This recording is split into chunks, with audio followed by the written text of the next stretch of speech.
جب 19 رمضان کو مسجد کوفہ میں امام علی کی اذان گونجنے لگی تو پوری کائنات میں سوگ برپا ہو گیا۔ چرند پرند جنات چیخنے لگے اور حضرت جبرائیل علیہ السلام تمام انسانوں سے کہنے لگے، اے انسانوں، آج آخری مرتبہ علی کی اذان میں آواز سن لو۔ مولا علی علیہ السلام اذان دے کے مصلی عبادت پہ آئے۔ اللہ کی عبادت کر رہے تھے۔ سجدہ کیا تو عبد الرحمن ابن ملجم زہر سے ڈوبی ہوئی تلوار امام علی علیہ السلام کے سر پہ دے مارتے ہیں۔ بس مسجد کوفہ میں قیامت برپا ہوگی۔ تمام چاہنے والے سر پیٹنے لگے۔ امام علیہ السلام کا مصلی خون سے رنگین ہو گیا۔ آپ کے سر کا خون چہرے اور داڑھی پہ آ لگا۔ کچھ چاہنے والے اس ملعون کو ڈھونڈنے لگے، اس نے مولا علی کو ضرب ماری، تو کچھ مولا علی علیہ السلام کے سر کا خون صاف کرنے لگے۔ اتنی دیر میں امام علی علیہ السلام نے فرمایا، اے حسن، یہ نماز فجر کا وقت ہے، پہلے نماز مکمل کرواؤ، اس کے بعد مجھے دیکھنا۔ امام حسن علیہ السلام نے نماز پڑھائی اور مسجد میں موجود تمام مسلمانوں نے نماز پڑھی۔ جیسے ہی نماز ختم ہوئی تو عبد الرحمن ابن ملجم، جس نے مولا علی علیہ السلام کے سر پہ وار کیا تھا، اس کو پکڑ کے امام کی خدمت میں لایا گیا اور کچھ چاہنے والے شہد کا شربت بنا کے پاس لے کے آئے۔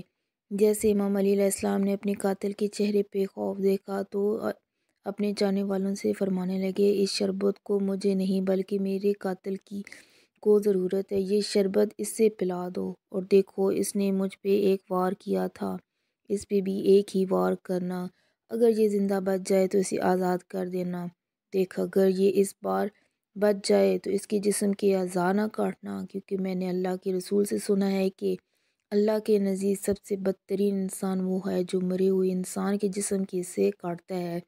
بس آپ یہ فرمانے لگے اور تمام چاہنے والے آپ کے عدل و انصاف کو دیکھ کے رونے لگے۔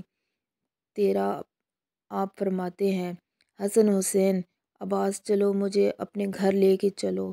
آپ اپنے بیٹوں کے سہارے جیسے گھر کے قریب پہنچتے ہیں تو فرماتے ہیں، عباس، سب چاہنے والوں کو کہو کہ واپس اپنے گھر چلے جائیں۔ تو کسی نے عرض کیا، یا امیر المومنین، ان کی سب آپ کے چاہنے والے ہیں، اس حالت میں آپ کو کیسے چھوڑ کے چلے جائیں؟ تمام دلیلیں ہیں سر۔ آپ نے فرمایا، کیونکہ میری ضربت کی خبر مجھ سے پہلے میرے گھر پہنچ چکی ہے اور میری بیٹیاں زور زور سے رو رہی ہیں، میں نہیں چاہتا کہ میری بیٹیوں کی آواز میرے چاہنے والوں کے کانوں تک پہنچے۔ تمام چاہنے والے وہیں رک گئے اور امام علی علیہ السلام گھر تشریف لاتے ہیں۔ تمام بیویاں روتی ہیں، امام علیہ السلام کو دیکھ کے فریاد بلند کرتی ہیں، اور امام علیہ السلام سب کو دلاسا دیتے ہیں کہ مجھ سے میرے بھائی اللہ کے رسول حضرت محمد مصطفیٰ صلی اللہ علیہ وآلہ وسلم پہلے ہی فرما چکے تھے کہ اے علی، میری امت تجھے رمضان کے مہینے میں مسجد میں زد مارے گی اور تیرے سر کے خون سے تیری داڑھی سرخ ہو جائے گی۔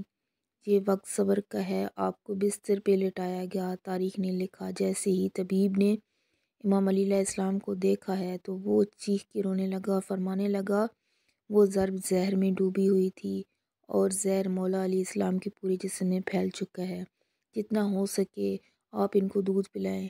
بس جیسے ہی خبر کوفے کی گلیوں تک پہنچی تو کوفے کے یتیم بچے اپنے اپنے حصے کا دودھ لے امام علی علیہ السلام کے گھر پہ آتے ہیں اور بآواز بلند کہتے ہیں، یا حسن، یہ ہمارے حصے کا دودھ ہمارے مولا کو پلائے، ہم ایک مرتبہ یتیم ہو چکے ہیں، دوسری مرتبہ یتیم نہیں ہونا چاہتے۔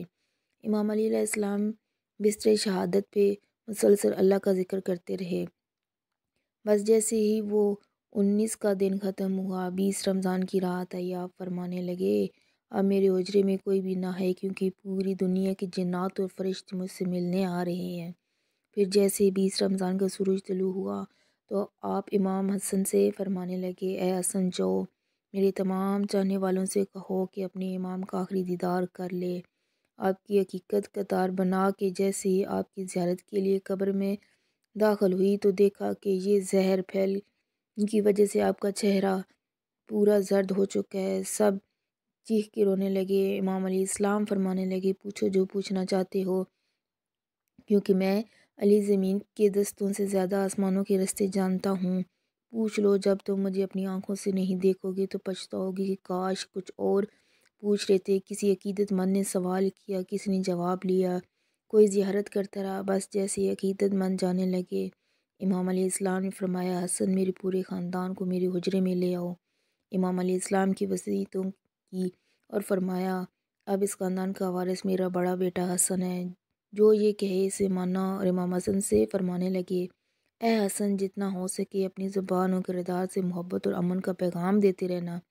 اپنے نانا کی صلح حدیبیہ کو یاد رکھنا، کوشش کرنا کہ مسلمان کا دشمن نہ بنے، اور تقوی سے دور نہ ہونا۔ اگر دنیا تمہارے قریب آئے تب بھی اسے دل نہ لگانا، دنیاوی چیز نہ ملنے پر کبھی افسوس نہ کرنا، ہمیشہ حق بات کہنا، مظلوم حسن جہاں تک ہو سکے میرے اس پیغام کو ہر ایک تک پہنچانا، اپنے کام سے ذمہ داری سے کرتے رہنا، اور اپنے درمیان تعلقات کو اچھے بنائے رکھیں، کیونکہ میں نے تمہارے نانا حضرت محمد مصطفیٰ صلی اللہ علیہ وآلہ وسلم سے سنا ہے کہ لوگوں کے بیچ میں صلح کرانا 1000 سالوں کے روزے نماز سے بہتر ہے، اور یتیموں کے بارے میں اللہ سے ڈرتے رہنا کہ کبھی وہ بھوکے نہ رہیں، اور پڑوس میں رہنے والوں کا خیال رکھنا، کیونکہ اللہ کے رسول پڑوسی کے بارے میں بار بار کہتے ہیں۔ لوگ سمجھنے لگتے ہیں کہ شاید اللہ کے محبوب و قرآن کو سمجھنا اور اس پہ عمل کرنے میں دیر نہ کرنا، ایسا نہ ہو کہ دوسرے قرآن کو سمجھ کے تم پہ حکومت کرنے لگے۔ نماز کے بارے میں اللہ سے ڈرتے رہنا، کیونکہ وہ تمہارے دین کا ستون ہے۔ اللہ کے گھر کی حفاظت کرنا، کیونکہ وہ تمہاری پہچان ہے۔ اللہ سے ڈرو، اپنی جان و مال اور زبان کے بارے میں نہ کسی کا مال غصب کرو، نہ کسی کو ہاتھوں زبان سے تکلیف دو، ایک دوسرے کی مدد کرتے رہنا، اور خبردار، سب مسلمان ایک دوسرے سے جڑ کے جینا، ورنہ تم پہ وہ لوگ مسلط ہو جائیں گے۔ اگر تم فریاد بھی کرو گے تب بھی تمہاری آواز سننے والا کوئی نہ رہے گا۔ اور سارے عبد المطلب کے بیٹوں کو خبردار کر دو کہ اگر اس ضرب سے میری شہادت ہو جائے تو میرے قاتل کو بھی صرف ایک ہی ضرب مارنا، اگر وہ بچ جائے تو اسے آزاد کر دینا، اگر وہ مر جائے تو اس کے جسم کی بے حرمتی نہ کرنا، اس کے جسم کے حصے نہ کاٹنا، کیونکہ میں نے اللہ کے رسول سے سنا کہ زمین کا بدترین عمل یہ ہے کسی مرے ہوئے کے جسم کے اعضاء کٹ جائیں، چاہے وہ پاگل کتا ہی کیوں نہ ہو۔ حسن، میرے جنازے میں کسی کو شریک نہ کرنا، پیچھے سے حسن و حسین تم اٹھانا، آگے سے جبرائیل اور میکائیل اٹھائیں گے۔ اس کو ایک اونٹنی پہ رکھ دینا، جہاں وہ اونٹنی رکے گی وہاں میری قبر بنی ہوئی ہوگی، اور میری قبر کا کسی انسان کو نہ پکارنا کہ دین کے دشمن یہ چاہیں گے کہ میری قبر کھود کے میرے جسم کی بے حرمتی کریں۔ پھر آپ حضرت عباس کو دیکھ کر فرمانے لگے، اے عباس، تم کو میں نے کربلا کے لیے اللہ سے مانگا ہے، آج سے حسین تمہارا حق ہے، ان کے غلام بن کے جینا۔ میرے باپ حسین کو دیکھا وہ رو کے فرمانے لگے، اے حسین، تیری شہادت کی خبر تیری نانا نے تیری آمد کے وقت ہی سنا دی تھی، تجھے 3 دن تک بھوکا پیاسا کر کے کربلا کے میدان میں شہید کیا جائے گا، تیرے بچوں کو ساتھیوں کو بے دردی سے مارا جائے گا۔ حسین، تیری شہادت کے بعد میری بیٹیوں کو، تیری بہنوں کو رسیوں میں قید کر کے کسی کوفہ کی شام میں اتارا جائے گا۔